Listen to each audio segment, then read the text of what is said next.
qu'on a l'impression que la question des libertés numériques commence à s'installer comme une préoccupation politique à droite comme à gauche, mais manifestement, je suis trop optimiste.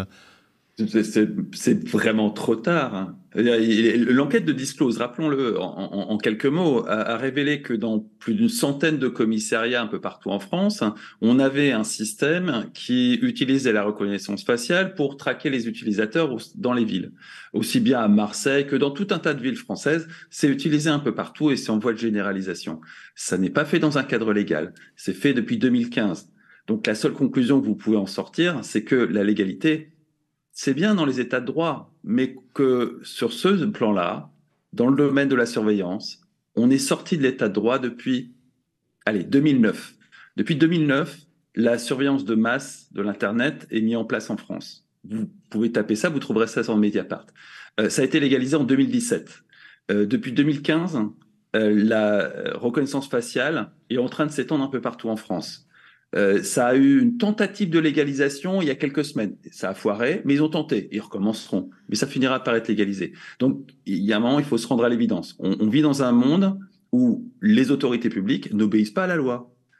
C'est bon pour les entreprises, c'est bon pour les citoyens, et encore pas tous, mais ça ne s'applique pas à l'État. L'État fait, et puis au bout d'un moment, il légalise. Ça se passe comme ça se passe comme ça depuis au moins 2009, dans mon domaine, hein, la surveillance. Dans d'autres domaines, je ne sais pas, je ne vais pas me prononcer, mais en tout cas, dans mon domaine à moi, on est sorti de l'état de droit depuis 2009. Donc à un moment, il faut un peu se réveiller, il faut peut-être que les gens du droit réalisent ça et arrêtent de s'enorgueillir de bons mots, de grandes phrases et de petits amendements.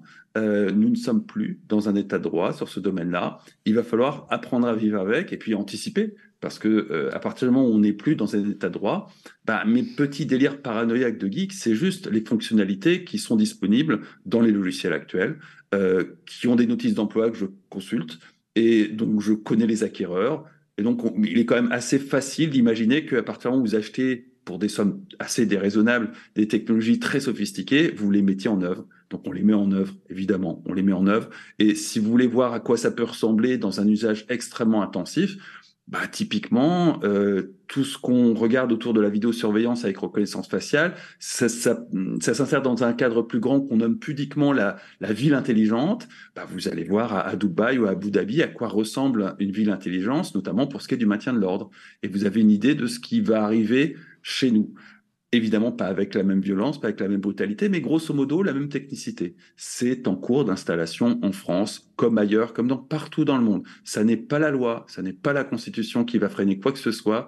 Ça fonctionne malgré la loi.